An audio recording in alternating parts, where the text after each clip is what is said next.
Education policy, जो नई national education policy Bharat सरकार ने जारी की है, उस पर अपनी राय रखने के लिए आया हूँ। देश को 34 साल से एक नई एजुकेशन पॉलिसी का इंतजार था और पिछले 5-6 साल से कई बार चर्चा सुनने में आ रही थी कि नई पॉलिसी बन रही है। उसके कुछ रफ ड्राफ्ट भी बीच में आए, फिर एक फाइनल ड्राफ्ट दिल्ली सरकार को भी मिला था, उस पर भी हमने अपनी टिप्पणियाँ दी थी और उस सब के बाद एक पॉलिसी सामने आई है। मोटे तौर पर देखें तो ये 54 पेज की पॉलिसी है, नई एजुकेशन पॉलिसी। ये एक अच्छा प्रोग्रेसिव डॉक्यूमेंट है, फॉरवर्ड लुकिंग डॉक्यूमेंट है, एक कह सकता हूँ मैं, जो आज की एजुकेशन सिस्टम की चुनौतियों को और उसके फ्लॉज को, उसकी खामियों को स्वीकार करता है। इसकी दो बड़ी समस्याएं हैं। पहले तो ये पुरानी समझ और पुरानी जो एजुकेशन की परंपराएं चली आ रही हैं, उनके दबाव से मुक्त नहीं हो पाया, उन्हीं के बोझ से दबी हुई पॉलिसी है। तो एजुकेशन के प्रति जो हमारी पुरानी समझ रही है और जो पुरानी परंपराएं रही हैं, उनसे दबी हुई पॉलिसी है।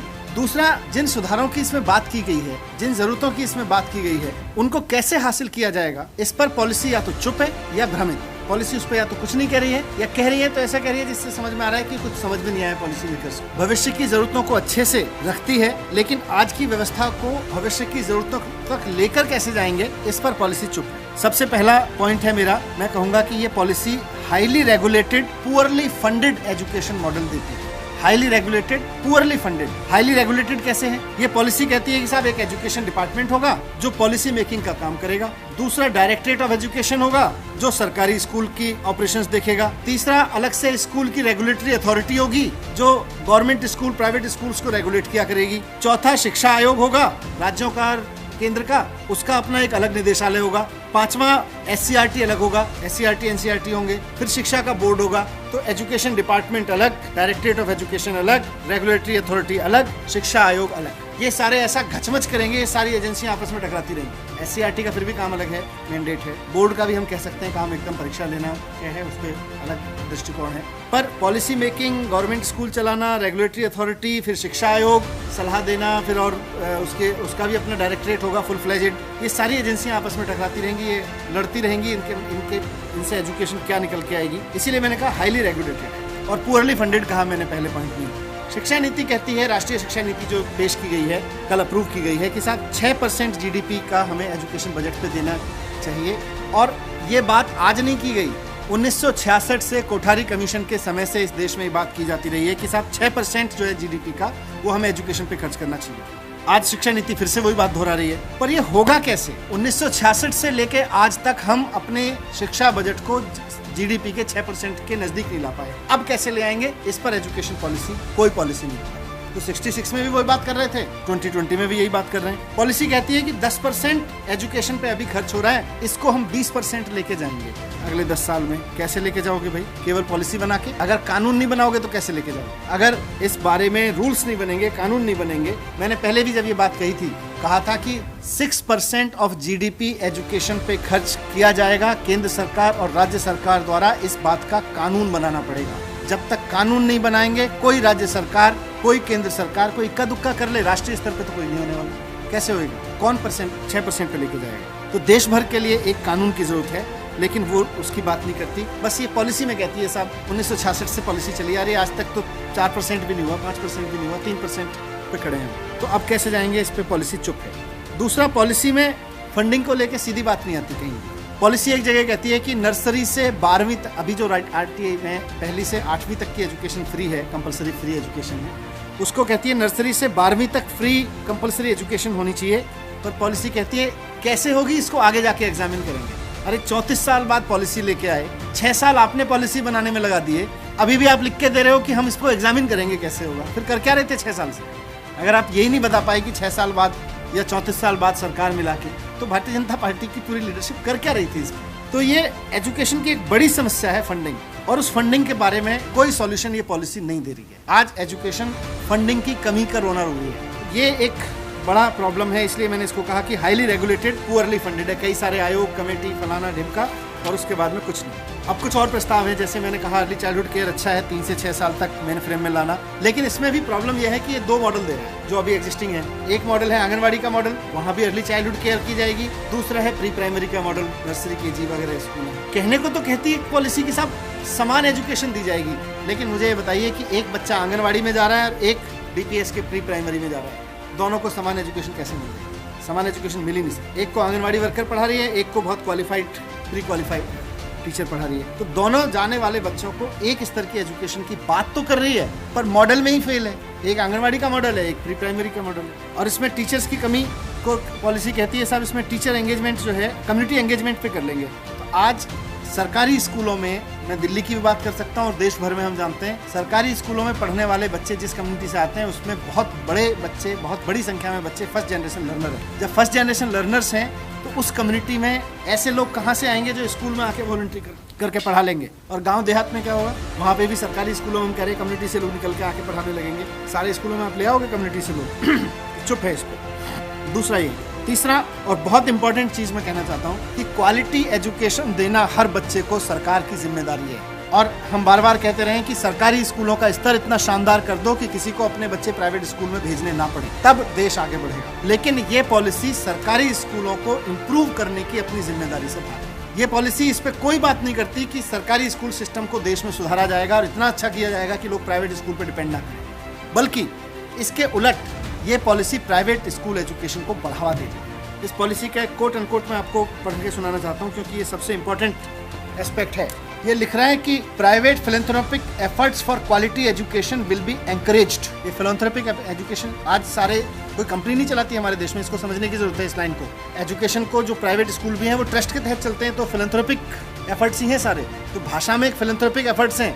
आगे वो कह रहा है कि private philanthropic efforts for quality education will be encouraged, thereby affirming the public good nature of education while protecting parents and communities from usurious commercial practice। मतलब कमर्शलाइजेशन नहीं होने देंगे। ये बात तो हम पहले से भी कह रहे हैं कि साहब ट्रस्ट स्कूल चलाया करेंगी प्राइवेट स्कूल, और जो प्राइवेट स्कूल होंगे वो ट्रस्ट चलाया करेंगे, नॉन प्रॉफिट एजेंसीज होंगी, वो प्रॉफिट नहीं कमा सकेंगे। उसके बावजूद एजुकेशन का कमर्शलाइजेशन इतना हो गया उसी फिलैंथ्रोपिक मोड में, आज देश के सुप्रीम कोर्ट को भी कहना पड़ा कि ये टीचिंग शॉप्स बनते जा रहे हैं हमारे स्कूल्स।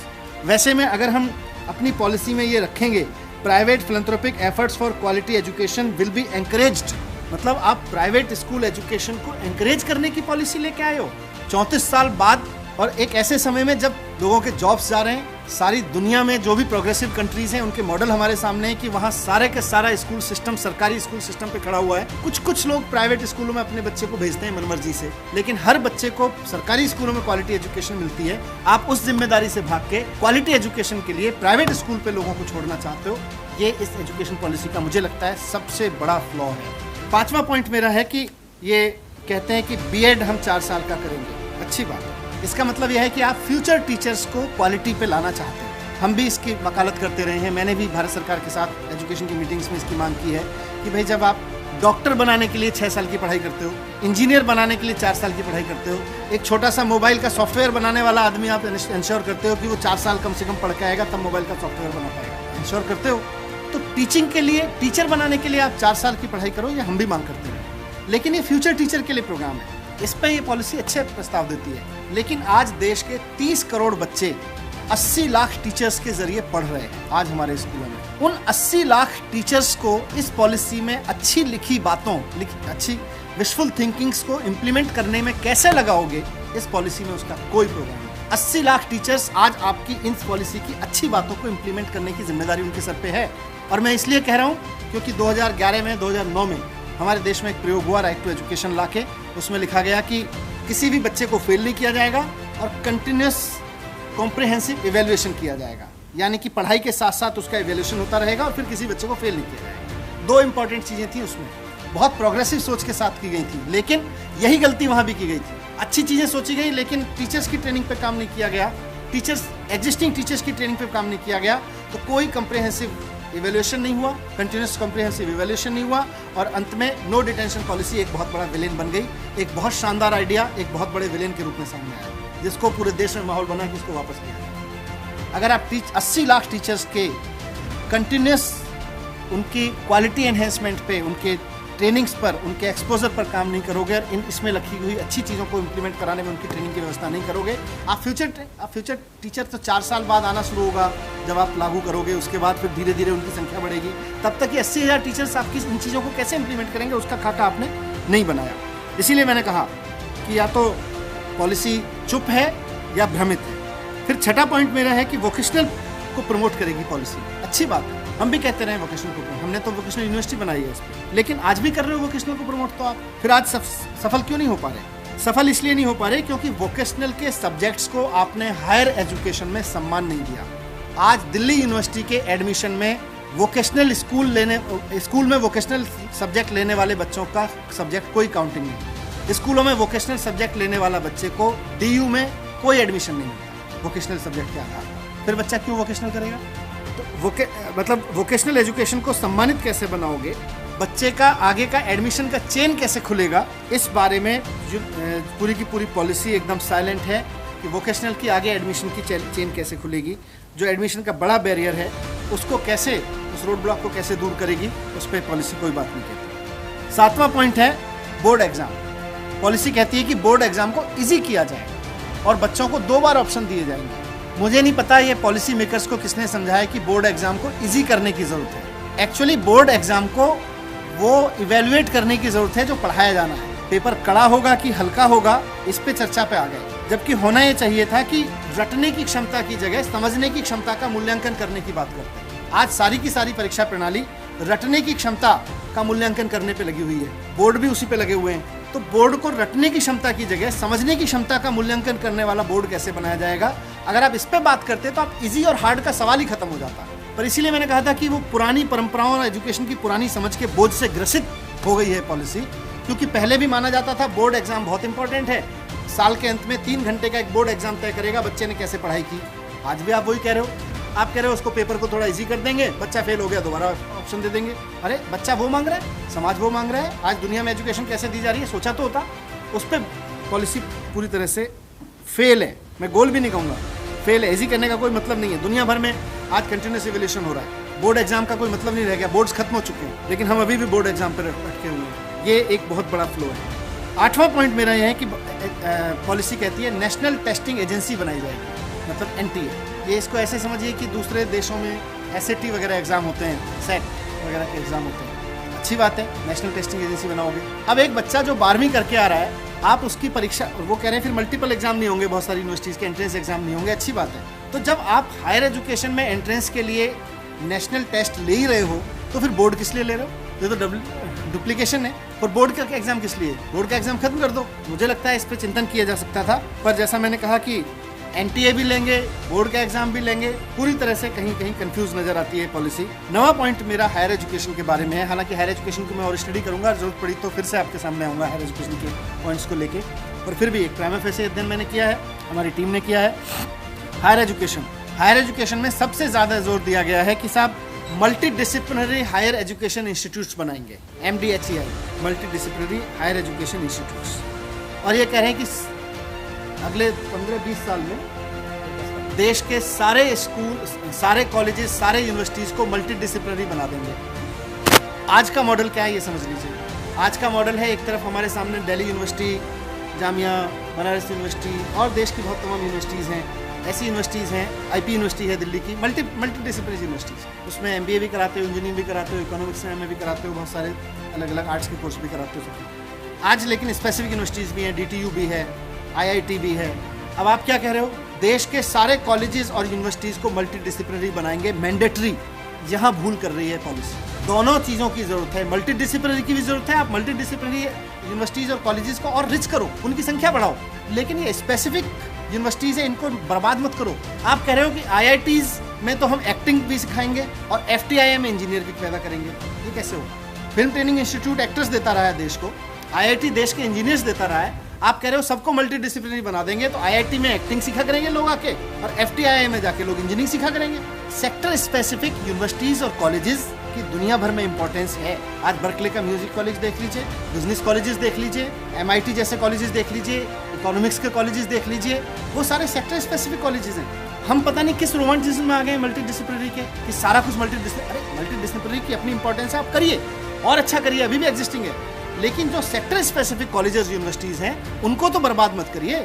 ऐसा कैसे होगा कि IIT दिल्ली में कल जाके एक्टिंग की क्लास शुरू हो जाएगी और FTII में जाके इंजीनियरिंग की क्लास शुरू हो जाएगी, IIM में जाके मेडिकल की क्लास शुरू हो जाएगी और एम्स में आके बिजनेस मैनेजमेंट सिखाया जाएगा? ये तो बर्बाद कर देगा। इस देश में प्रतिभाओं को निकालने का काम किया इन संस्थानों ने, बड़े बड़े सेक्टर स्पेसिफिक संस्थानों में। अगर हम अपने इस रोमांटिसिज्म में इनको बर्बाद कर देंगे तो कैसे काम चलेगा? ये क्या विजन है पॉलिसी में?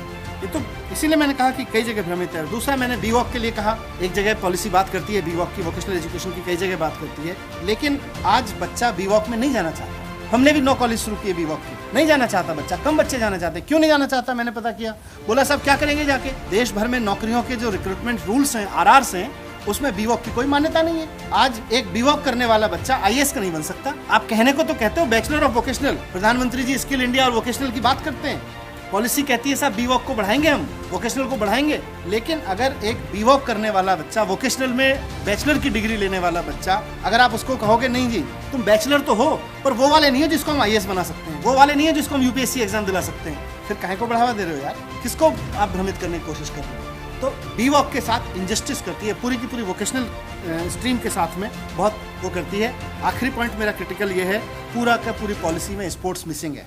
मुझे नहीं पता क्यों, हो सकता है स्पोर्ट्स की अलग पॉलिसी बना रहे हों, लेकिन एजुकेशन पॉलिसी में स्पोर्ट्स का शामिल नहीं होना आश्चर्यजनक तथ्य था मेरे लिए, मिसिंग था। मैंने पहले भी इसका जिक्र किया था जब मैं अपने कमेंट्स देने गया था, आज भी कर रहा हूँ। मैंने आपके सामने कुछ अच्छी चीज़ें रखी, 10-11 पॉइंट्स बहुत क्रिटिकल रखे इसको लेके, जिसकी वजह से मुझे लगता है ये पॉलिसी देश को कोई दशा और दिशा नहीं दे पाएगी, देश की दिशा एजुकेशन को और कन्फ्यूज़ करेगी और कई जगह तो और डैमेज करेगी। करना क्या है? मैं सिर्फ क्रिटिकल पॉइंट नहीं लेकर आया, मैं 3 पॉइंट आपके सामने रख रहा हूँ। पहला तो यह है कि अगर आप एजुकेशन को लेकर सीरियस हैं तो आप सबसे पहले फंडिंग को लेकर कानून बनाओ। बहुत हो गया 1966 से बात करते करते पॉलिसी में। अगर हमारे देश में फिस्कल डिफिसिट को लेकर कानून हो सकता है, अगर ये तय हो सकता है कि देश का राजकोषीय घाटा इससे कम नहीं होगा, तो फिर एजुकेशन बजट को लेकर भी कानून हो सकता है। अगर आप एजुकेशन की मतलब आप सरकार का घाटा कितना होगा इसको तय कर सकते हैं कानून बना के कि इससे नीचे का घाटा नहीं करने देंगे, तो आप एजुकेशन का बजट का कानून क्यों नहीं बना देते? इस पॉलिसी में लिखने से बजट नहीं आएगा। आपको बजट का कानून बनाना पड़ेगा कि केंद्र और राज्य सरकार सब की सब 6% ऑफ जीडीपी एजुकेशन बजट पे कम से कम खर्च करेंगी।